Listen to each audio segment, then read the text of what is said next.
Hi,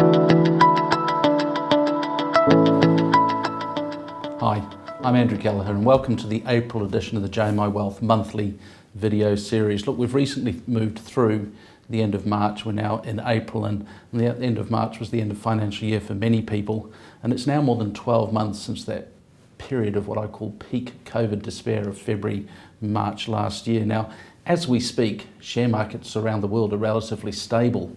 We talk a lot in markets about volatility, and the way we measure that volatility is through an index called the VIX index. It's calculated by the Chicago Board Options Exchange, and while it's US based, it is a fairly useful proxy for share market volatility right around the world. Now, if I look back over the last 12 months, it's been a real roller coaster ride for volatility. If I look back over the last 5 years, there's been long periods when that volatility index sort of ranged between 10 and 20. Last March, though, it spiked right up to 80 before steadily declining over the course of the rest of last year with a few spikes along the line. Well, as I look at it right now, that volatility index is at 16, which means share markets are relatively calm. And there's a lot of relief around for people like myself who are involved in financial markets because of that. We're also now starting to see evidence of light at the end of the tunnel as far as the recovery from the pandemic is concerned, and particularly in those economies that are meaningful in an economic sense for New Zealand. So I'm talking about the UK, the US, China and Australia. So these represent our most important trading partners, but also in there you do have to realise that two of those economies are the biggest economies in the world, the US and China. Now, the key to this light that we're seeing at the end of the tunnel is vaccination, and we're seeing vaccination programs being rolled out in earnest, particularly in the UK, in the US and in China, and to a lesser degree in Australia and New Zealand. So vaccination plays a key part of that recovery, but other factors come into play as well. We're starting to see employment recover. We're starting to see spending recover. We're starting to see governments extend their stimulus packages into infrastructure packages, and they've just announced a very large infrastructure package in the US. And so what we will see once all these things start to coalesce is we'll start to see confidence return, and who knows, we might even see a return to international travel at some stage.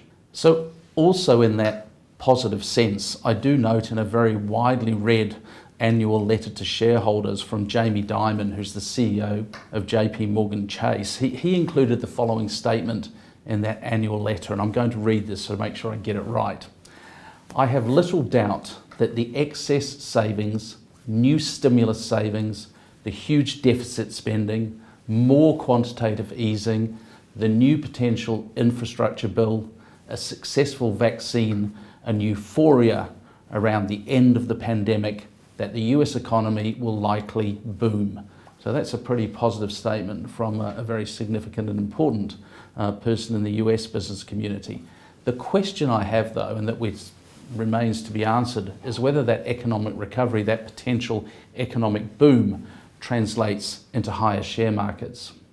Look, the other big picture factor at the moment, it's one that we've talked about before on the monthly video series, is interest rates and the role that they're going to play in portfolio construction and portfolio returns over the next few years. Look, interest rates are very low at the moment, but if I pull the view back a little bit and look back over the last 30 years, we've effectively seen interest rates falling for 35 years, going back into the 1980s.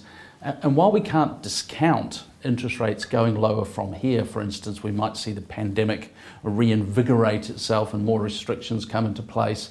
We think that's unlikely. That's not our central case. The key issue we've got now, though, is if I look back historically at the interest rates over that 35-year period, there have been times when interest rates were stable and even rose a little bit and as part of that great big long-term rally. But the key difference between then and now is that the interest rates were higher. Not only were they higher, but there was also a big gap between the interest rates and where inflation was. So even though interest rates might have been stable or glowing slightly higher, you were still being compensated against inflation. Unfortunately now, that's not the case. Wholesale interest rates, term deposit rates, not only are they very low, but they're also under the rate of inflation. So that being said, it seems reasonable to expect that interest rates over time will normalise. They will move slightly higher, back to more of a neutral long-term rate. What we don't know yet is how that normalisation will occur, whether we'll see a slow, steady, orderly rise in interest rates, or whether we'll see a series of sharp, sudden movements higher. What we do know though is that the central banks are going to be fairly accommodative and that they're going to anchor the official cash rate at a very low level until they see employment gains and a small lift of inflation that is sustained. So while we do believe that interest rates will rise, our central case is probably that they do so in the first way, in a slow and a controlled manner. But right now, primarily because of our view on interest rates, we think that being overweight growth assets, like shares, is the prudent way to be placed in an investment portfolio. So look, just to wrap things up, if you're thinking about investing in a portfolio of financial assets, maybe you're thinking about your exposure to the residential property market as a result of the changes to the housing policy that were announced at the end of March, why don't you give us a call? We'd love to have a chat. Or alternatively, you could visit www.jmiwealth.co.nz.